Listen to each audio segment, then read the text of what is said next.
YouTube channel परीक्षा सहपाठी में आप सभी का हार्दिक स्वागत है। Good evening to all of you. मैं रितु। चलिए हम जो अपनी प्रिपरेशन यहाँ पर कर रहे हैं आरपीएससी लाइब्रेरी रिटो की हम तैयारी कर रहे हैं, जिसमें हम अपने मॉक टेस्ट लगा रहे हैं। यहाँ पर हमने जो मॉक टेस्ट है लाइब्रेरी के जो मॉक टेस्ट हम तैयार कर रहे हैं, लगा रहे हैं अपनी प्रिपरेशन को और बेहतर करने के लिए। अपने कितना पढ़ा हुआ है वो सारी चीज़ें मॉक टेस्ट में आपको पता चलती रहेगी। तो जो आज मॉक टेस्ट हम करने वाले हैं 19वां मॉक टेस्ट आपका है। चलिए नेक्स्ट, अगर सबसे पहले आपको क्या करना है, चैनल को सब्सक्राइब करके रखना है। उसके साथ साथ टेलीग्राम चैनल को भी आपको ज्वाइन कर लेना है। टेलीग्राम चैनल को ज्वाइन करने का बेनिफिट आपको यह है कि साथ साथ जो भी मॉक टेस्ट आप लगा रहे हो उनकी पीडीएफ जो है वो आपको मिलती चली जाएगी। यानी टेलीग्राम पर आपको पीडीएफ मिलती है, जो भी क्लासेस आपकी होती है उनकी जो पीडीएफ है वो सारी चीज़ें जो होगी, मेन चीज़ें जो होती है वो सारी की सारी आपको पीडीएफ के रूप में टेलीग्राम चैनल पर आपको मिल जाएगी। चलिए नेक्स्ट, अब हमारा जो मॉक टेस्ट है आज हम मॉक टेस्ट करने वाले हैं। ये मॉक टेस्ट नंबर आपका 19 है। 19वां मॉक टेस्ट आज हम लगाने वाले हैं।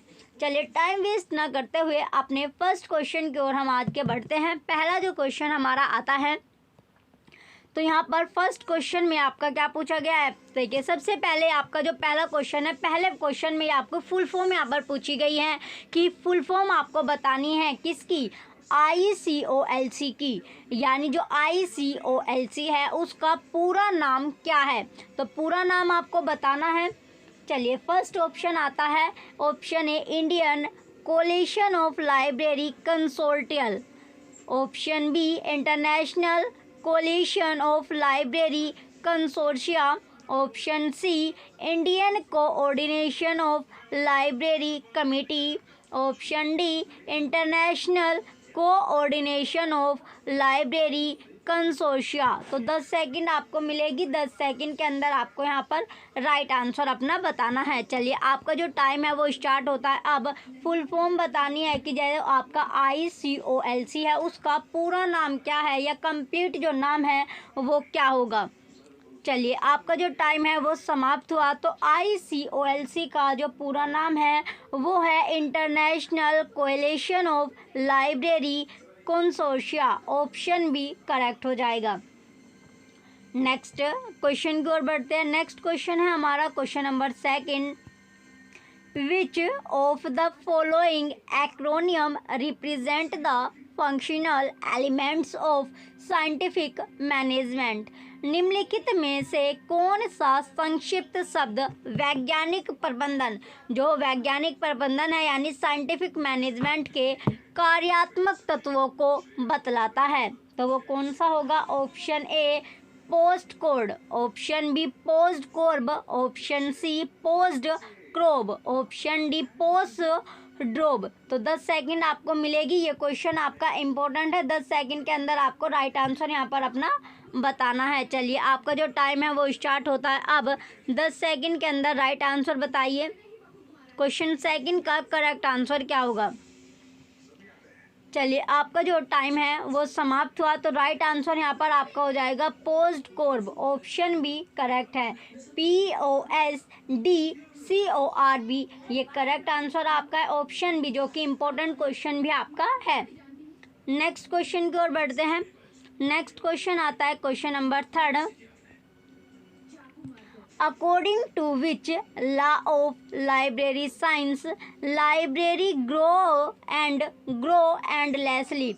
जो पुस्तकालय विज्ञान के कौन से नियम के अनुसार, कौन सा वो लॉ है जिसके अकॉर्डिंग यह कहा गया है कि जो पुस्तकालय है, जो लाइब्रेरी वो बढ़ता है और अंतहीन बढ़ता ही है। यानी जो पुस्तकालय है वो बढ़ता है और एंड तक यानी अंत तक ही वो बढ़ता हुआ जाता है।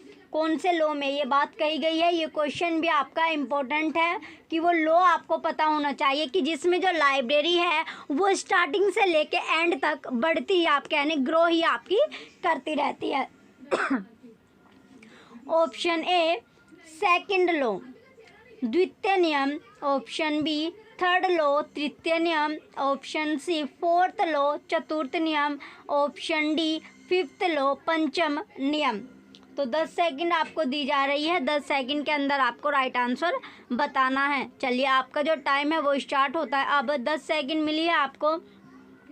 जल्दी से अपना आंसर बताइए कि पुस्तकालय विज्ञान का वो कौन सा लॉ है, वो नियम है जिसके अकॉर्डिंग जो पुस्तकालय है वो बढ़ता ही आपका रहता है, यानी एंड तक वो आपका बढ़ेगा, ग्रो आपका करता रहेगा। आपका जो टाइम है वो समाप्त हुआ। तो वो जो लॉ है वो है फिफ्थ लॉ। कौन सा लॉ? फिफ्थ लॉ, पंचम नियम में आपका ये बात कही गई है। तो फिफ्थ लॉ के अकॉर्डिंग जो लाइब्रेरी है वो एंड तक आपकी ग्रो करेगी। ऑप्शन डी करेक्ट हो जाएगा। नेक्स्ट क्वेश्चन आता है क्वेश्चन नंबर 4। शोध Ganga is a repository of, जो शोध गंगा कोश है, क्या जो शोध गंगा है वो कोश आपकी है। Option A e synopsis, e synopsis का। Option B e thesis, e thesis का। Option C e books, e books का। ऑप्शन डी ई जनरल्स, तो ई जनरल्स का। तो Shodhganga is a repository of, Shodhganga कोश है।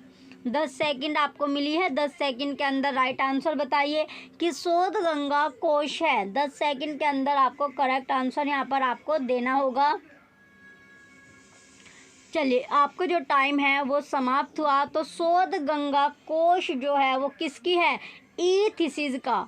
ई थीसिस जो है इसमें करेक्ट आंसर हो जाएगा। ऑप्शन बी राइट है। ऑप्शन बी जो है वो करेक्ट आंसर है कि शोध गंगा ई थीसिस का आपका है। तो जो रेपोजिटरी या कोश जो है वो ई थीसिस का होता है। ऑप्शन बी करेक्ट है। चलिए नेक्स्ट क्वेश्चन की ओर बढ़ते हैं। अगला जो क्वेश्चन आता है क्वेश्चन नंबर 5 है। The information generated by meteorological department is, मौसम विभाग द्वारा उत्पन्न जानकारी डैश है। तो कौन जो जानकारी है वो डैश कौन सी है? Option A statistical and descriptive, सांख्यिकीय और वर्णनात्मक। Option B journal and research report, पत्रिका और शोध report. Option C statistical information table, जो टेबल्स है यानी सांख्यिकीय सूचना तालिका। Option D social science report, सामाजिक विज्ञान रिपोर्ट। तो 10 सेकंड आपको दी जा रही है, 10 सेकंड के अंदर राइट आंसर आपको बताना है। आपका टाइम स्टार्ट होता है अब।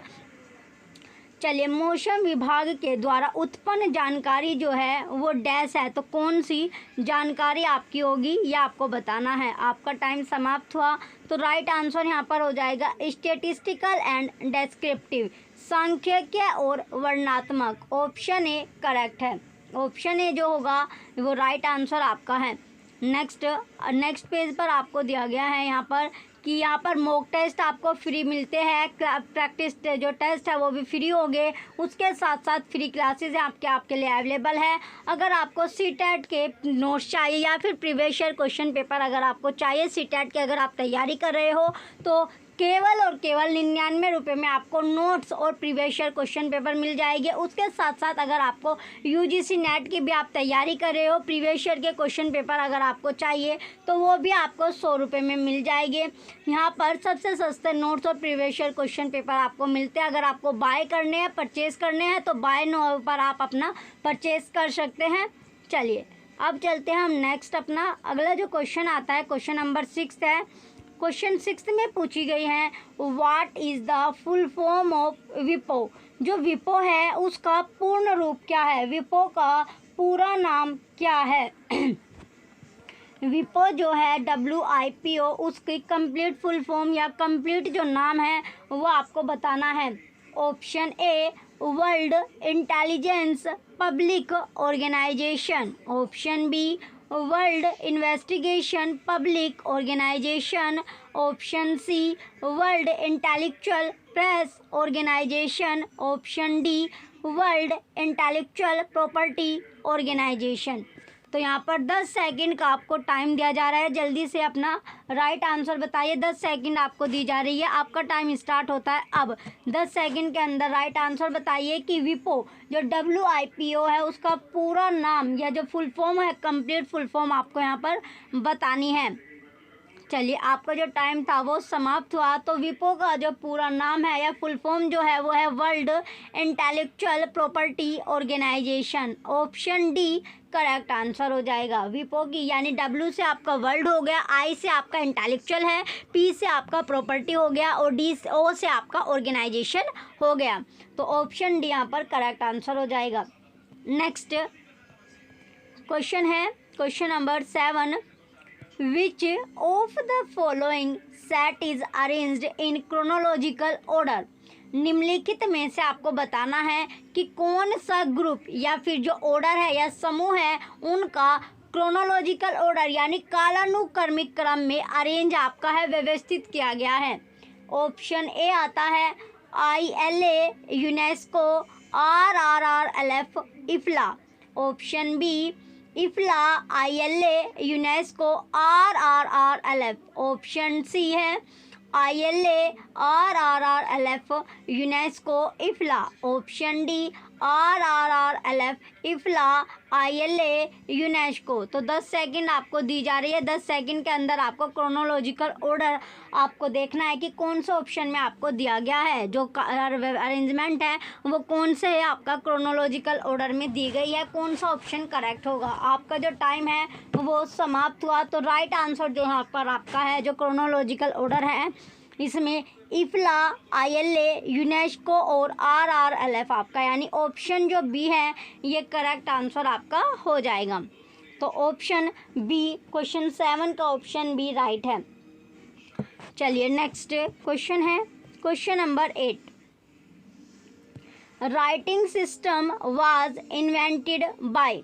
लेखन प्रणाली का आविष्कार किसने किया था। जो राइटिंग सिस्टम है या लेखन जो प्रणाली है उसका जो आविष्कार है वो किसने किया था। तो किसने इसका आविष्कार किया था। Option A Greek, option B French, option C the ancient Egyptians, प्राचीन मिस्रवासियों द्वारा, ऑप्शन डी एंशियंट इंडियंस, प्राचीन भारतीयों ने। तो 10 सेकंड आपको दी जा रही है। 10 सेकंड के अंदर राइट आंसर आपको बताना है। तो राइटिंग सिस्टम जो है, जो लेखन प्रणाली का जो आविष्कार है, इन 4 ऑप्शन में से आपको बताना है कि किसने किया था।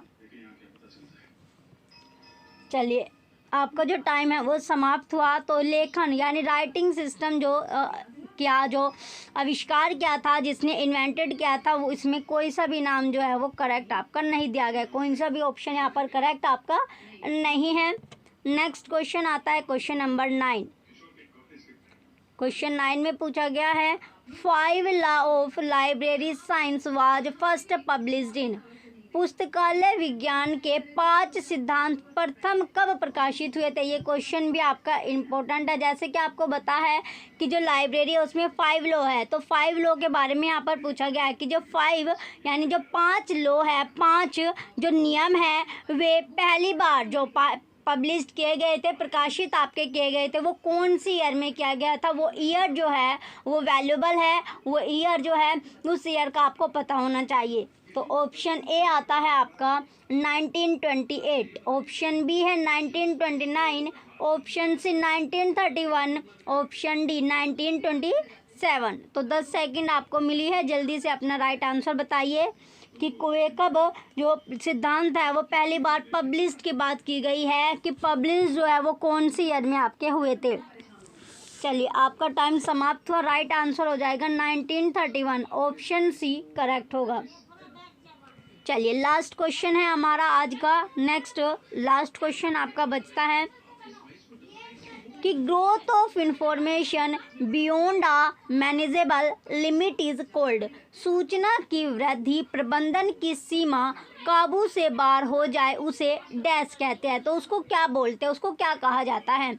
Option A explosion of literature, साहित्य विस्फोट, option B explosion of information, सूचना विस्फोट, ऑप्शन सी वाइड ग्रोथ, व्यापक वृद्धि, ऑप्शन डी डिक्लाइन ग्रोथ, क्षय वृद्धि। तो 10 सेकंड आपको मिली हैं। 10 सेकंड के अंदर आपको राइट आंसर बताना है कि growth of information beyond a manageable limit is called. सूचना की जो वृद्धि है प्रबंधन की सीमा यानी काबू से जब वो बाहर हो जाए तो उसको क्या बोला जाएगा। कोई भी चीज़ अगर वो काबू से बाहर हो जाए, अपनी सीमा क्रॉस कर दे, लिमिट जो होते हैं उसको क्रॉस कर दे, तो उसको क्या बोला जाता है। ऑप्शन इसमें राइट आंसर क्या आपका, explosion of information. Right answer है इसका option B, explosion of information, सूचना विस्फोट। ऑप्शन बी करेक्ट हो जाएगा। चलिए, जो बच्चे चैनल पर नए हैं वो चैनल सब्सक्राइब करके रखें। Thank you.